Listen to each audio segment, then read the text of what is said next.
Shalom saudara-saudara yang dikasihi oleh Tuhan.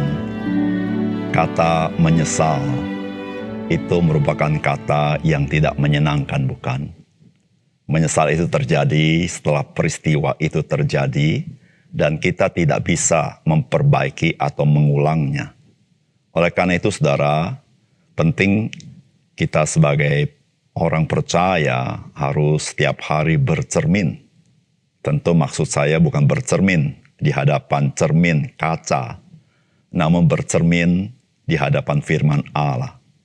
Sehingga kita bisa lebih mengenal keberadaan kita saat ini.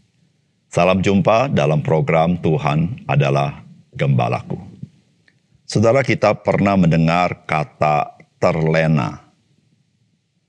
Saudara, terlena itu terjadi tanpa disadari. Karena dipengaruhi oleh sesuatu yang membuai kita. Terlena dapat berakibat fatal.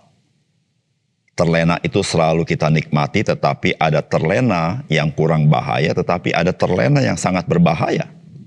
Kita sebagai orang yang mengaku Kristen dapat terlena dengan pengakuan itu. Pengakuan saya ini orang Kristen tidak selalu sama dengan pengakuan saya bahwa saya percaya kepada Yesus, Juru Selamat saya dan Tuhan saya. Pengakuan saya ini orang Kristen dapat terjadi karena saya sudah terlena di dalam lingkungan gereja bersama-sama dengan orang-orang Kristen. Bahkan bisa saja, saudara, seseorang itu sudah dibaptis karena ia melihat teman-teman gerejanya dibaptis. Namun dia sesungguhnya belum menjadi orang percaya. Saudara, bagaimana kita sebagai orang percaya mewaspadai saudara-saudara kita ini agar mereka tidak sampai terlena sehingga akhirnya terlanjur. Saudara, mari kita membaca Ibrani pasal 3 ayat 7 sampai 19. Sebab itu seperti dikatakan Roh Kudus, pada hari ini jika kamu mendengar suaranya, janganlah keraskan hatimu seperti dalam kegeraman pada waktu pencobaan di padang gurun, di mana nenek moyangmu mencobai aku dengan jalan menguji aku. Sekalipun mereka melihat perbuatan-perbuatanku 40 tahun lamanya, itulah sebabnya aku murka kepada angkatan itu dan berkata, selalu mereka sesat hati dan mereka tidak mengenal jalanku, sehingga aku bersumpah dalam murkaku, mereka takkan masuk ke tempat perhentianku. Waspadalah, hai saudara-saudara, supaya di antara kamu jangan terdapat seorang yang hatinya jahat, dan yang tidak percaya oleh karena ia murtad dari Allah yang hidup. Tetapi nasihatilah seorang akan yang lain setiap hari, selama masih dapat dikatakan hari ini, supaya jangan ada di antara kamu yang menjadi tegar hatinya karena tipu daya dosa. Karena kita telah beroleh bagian di dalam Kristus, asal saja kita teguh berpegang sampai kepada akhirnya pada keyakinan iman kita yang semula. Tetapi apabila pernah dikatakan pada hari ini, jika kamu mendengar suaranya, janganlah keraskan hatimu seperti dalam kegeraman. Siapakah mereka yang membangkitkan amarah Allah sekalipun mereka mendengar suaranya? Bukankah mereka semua yang keluar dari Mesir di bawah pimpinan Musa? Dan siapakah yang ia murkai 40 tahun lamanya? Bukankah mereka yang berbuat dosa dan yang mayatnya berkelimpangan di padang gurun? Dan siapakah yang telah ia sumpahi bahwa mereka takkan masuk ke tempat perhentian itu? Bukankah mereka yang tidak taat? Demikian kita lihat bahwa mereka tidak dapat masuk oleh karena ketidakpercayaan mereka. Saudara yang dikasihi oleh Tuhan, nasihat surat Ibrani ini bukan tanpa realitas. Karena nasihat ini memang pertama-tama diberikan kepada orang-orang Kristen yang adalah orang-orang Yahudi. Karena kekristenan berakar dari perjanjian lama. Penulis Ibrani mengingatkan bahwa jikalau seorang Yahudi yang mengaku Kristen, tetapi tidak percaya kepada Yesus Kristus, maka ia sesungguhnya murtad. Mengapa demikian? Karena Yesus Kristus itu sendiri adalah Yehova. Bukankah orang-orang Yahudi percaya kepada Yehova? Tetapi jikalau mereka tidak percaya kepada Yesus Kristus, maka mereka murtad daripada kepercayaan mereka. Maka gambaran yang dipakai adalah bangsa Israel yang keluar dari tanah Mesir, namun tidak pernah masuk ke tanah perjanjian. Saudara, apakah pesan firman Tuhan bagi kita? Yang pertama, sebagai orang Kristen, kita harus saling menasehati di dalam Tuhan, supaya tidak ada seorang pun yang tertipu oleh tipu daya dosa, sehingga hatinya menjadi tegar dan tidak percaya kepada Yesus Kristus yang adalah Juru Selamat dan Tuhan kita. Saudara, firman Tuhan berkata begini, "Waspadalah hai saudara-saudara, supaya di antara kamu jangan terdapat seorang yang hatinya jahat, dan yang tidak percaya oleh karena ia murtad dari Allah yang hidup. Tetapi nasihatilah seorang akan yang lain setiap hari selama masih dapat dikatakan hari ini, supaya jangan ada di antara kamu yang menjadi tegar hatinya karena tipu daya dosa." Saudara yang dikasihi oleh Tuhan, orang Israel keluar dari tanah Mesir dapat dilihat sebagai umat Allah yang keluar dari tanah Mesir. Namun dalam perjalanan mereka, maka kita mendapatkan sesungguhnya mereka bukanlah orang yang percaya kepada Allah.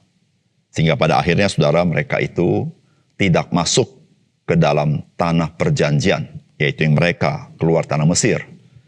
Nah saudara, ini sebuah gambaran yang diberitahukan oleh surat Ibrani, bahwa jangan sampai kita sebagai orang Kristen dengan mengaku Kristen, tetapi sebetulnya kekristenan kita sebatas nominal, yaitu sebatas nama saja, namun tidak sampai kepada hakikatnya. Nah saudara, hal ini bisa terjadi kalau kita ini ada selalu bersama-sama dengan orang Kristen, berkumpul bersama-sama, selalu bersama-sama di gereja, dan akhirnya kita ikut-ikutan untuk dibaptis bersama-sama orang Kristen, sehingga kita lupa bahwa kekristenan itu bukan agama yang tercantum, tetapi kekristenan itu adalah Kristus yang tinggal di dalam hati seorang percaya. Sehingga saudara, orang-orang yang mengaku dirinya Kristen tetapi Kristen nominal bisa menjadi orang yang menyesal. Karena apa saudara? Karena dia tidak mendapat bagian di dalam Yesus Kristus.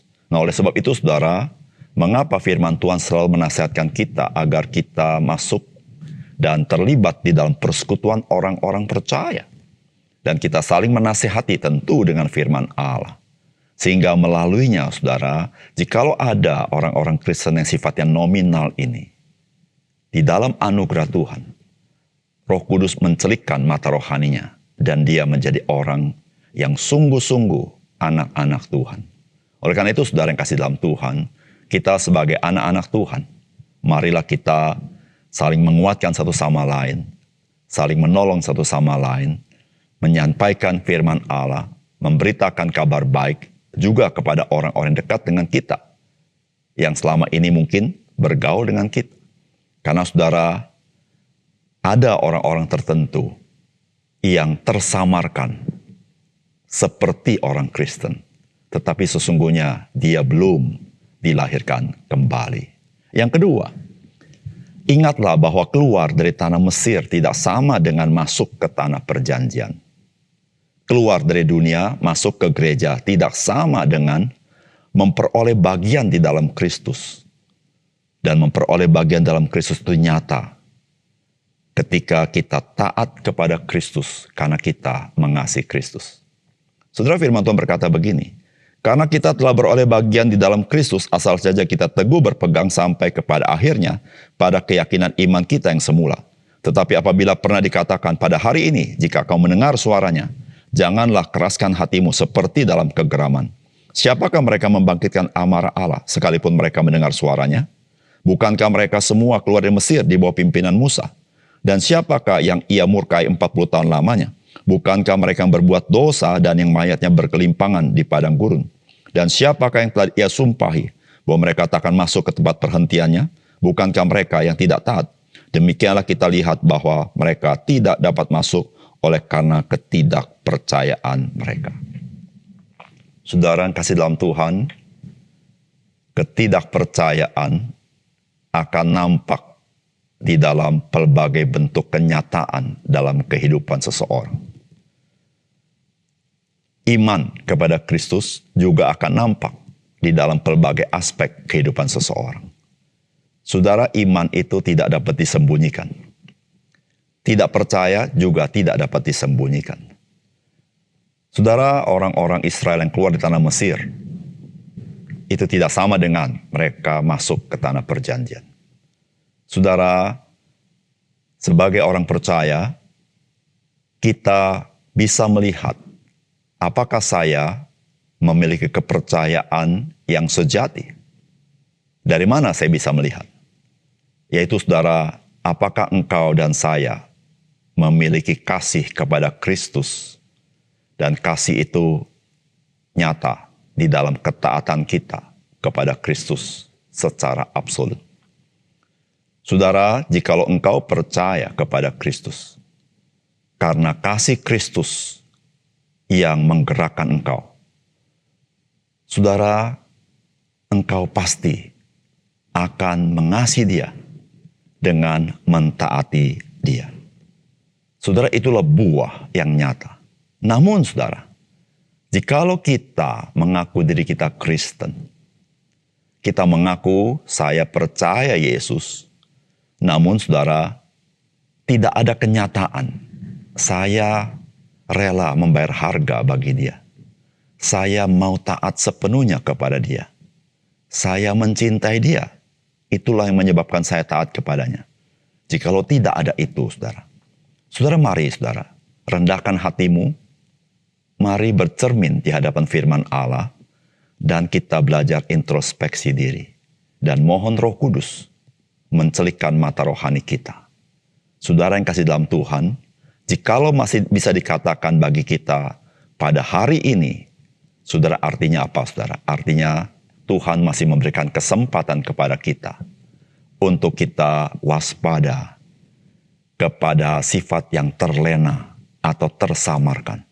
Mari kita bercermin dari firman Allah dan mohon Roh Kudus mencelikkan mata rohani kita.